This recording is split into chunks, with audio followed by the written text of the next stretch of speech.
শরীয়তপুরের জাজিরা থানার ওসি আল আমিনের মরদেহ জাজিরা থানার ভবন থেকে তার শয়নকক্ষ থেকে উদ্ধার করেছে পুলিশ।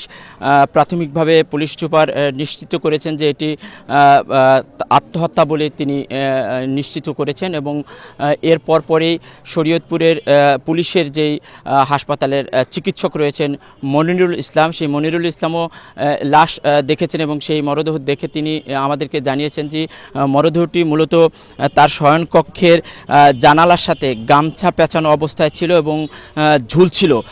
তিনি প্রাথমিকভাবে বলেছেন যে এখনও ধারণা করা হচ্ছে ওসি সাহেব তিনি আত্মহত্যা করেছেন বলে ধারণা করা হচ্ছে, তবে অধিকতর তদন্ত শেষে এবং পরীক্ষা নিরীক্ষা শেষে নিশ্চিত করা যাবে যে আসলে সেটি কতটা আত্মহত্যা না অন্যদিকে এই বিষয়টি রয়েছে, সেই বিষয়টি পরবর্তীতে জানানো যাবে এমনটি জানিয়েছেন মনিরুল ইসলাম।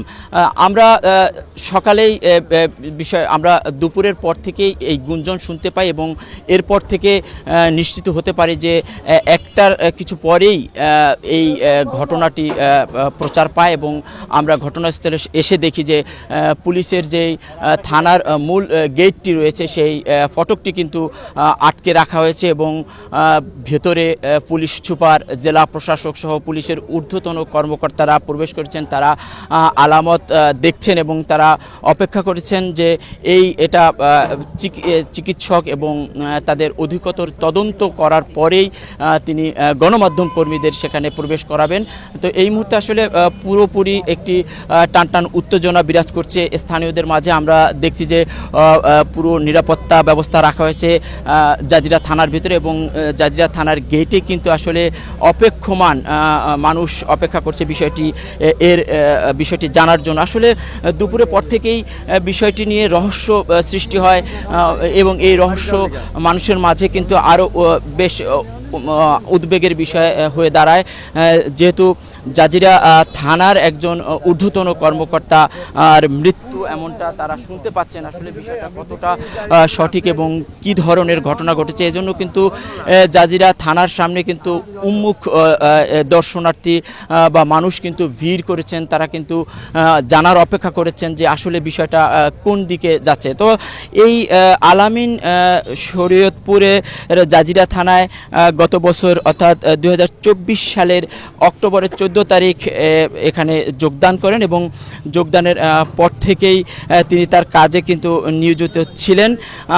তার গ্রামের বাড়ি আমরা যতটা জানতে পেরেছি যে তিনি বরিশালের মুলাদিতে তার গ্রামের বাড়ি, তার ঠিকানা। তার পরিবারের একজন স্বজনও থানায় এসেছেন এমনটা কিন্তু আমাদেরকে এখানকার সূত্র জানিয়েছে। তো বিষয়টি আসলে অনেকটা রহস্য অনেকের কাছেই মনে হচ্ছে এবং মানুষ কিন্তু সেই বিষয়টি জানতে চাচ্ছেন। তবে পুলিশ সুপার বিষয়টি আমাকে জানিয়েছেন যে তার মরদেহটি যদিও গামছা পেঁচানো অবস্থায় দেখা গেছে, তবে সেটি কতটা আত্মহত্যা সেটি ফরেনসিক বিভাগ থেকে যে টিম আসতেছে সেই টিম আসার পরে তারা নিশ্চিত করার পরেই কিন্তু তিনি বিষয়টি নিশ্চিত করবেন। এখনও পর্যন্ত ফরেনসিক বিভাগ এসে পৌঁছতে পারেনি। ফরেনসিক বিভাগের কর্মকর্তারা বা সেই দলটি আসলেই কিন্তু বিষয়টি নিশ্চিত হবে এবং আমরাও নিশ্চিত হওয়ার পরেই কিন্তু জানাতে পারবো। তবে পুলিশ সুপার বলছেন যে আসলে এই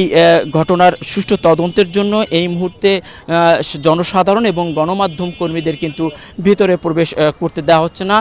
ফরেনসিক বিভাগের তদন্ত শেষে বা তাদের পরীক্ষা নিরীক্ষার শেষেই কিন্তু আসলে বিষয়টি গণমাধ্যমের সামনে তারা বিষয়টি জানাবেন।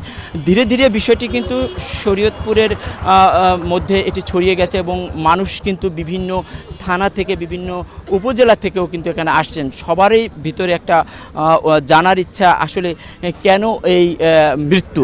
তবে এই বিষয়ে কিন্তু পুলিশের ঊর্ধ্বতন বা পুলিশের কোনো কর্মকর্তা আমাদের পুরোপুরি জানাতে পারছেন না আসলে তার এর পেছনে কোনো ঘটনা আছে কি না। তবে আমরা যতটুকু জানতে পেরেছি যে আসলে তার সাথে এই ঘটনার সাথে অন্য কোনো ঘটনা জড়িত আছে কি না সেটা নিশ্চিত করতে পুলিশ খুব খুব গভীরভাবে তদন্ত করছেন। তো এই মুহূর্তে থানার ভিতরে কিন্তু আমরা দেখছি যে পুলিশ এবং যে মৃতদেহের যেই স্বজন তারা কিন্তু সেখানে অপেক্ষা করছেন এবং সেই অপেক্ষা শেষেই কিন্তু আসলে এখানে আমরা পুরোপুরি নিশ্চিত হতে পারবো আসলে যে বিষয়টি কী। তবে একটু জানিয়ে রাখি যে মানুষ এখানে উৎসুক, মানুষের ভিড় ধীরে ধীরে বাড়ছে। পুলিশ কর্মকর্তাদের এবং পুলিশের সদস্যদের মাঝেও কিন্তু আমরা কিছুটা দেখছি যে তাদের মধ্যে উত্তেজনা রয়েছে, বিষয়টি নিয়ে তাদের আগ্রহ রয়েছে জানার জন্য। তো একটি থমথমে পরিবেশ কিন্তু আমরা লক্ষ্য করছি জাজিরা উপজেলার সামনে এবং জাজিরা থানার সামনে।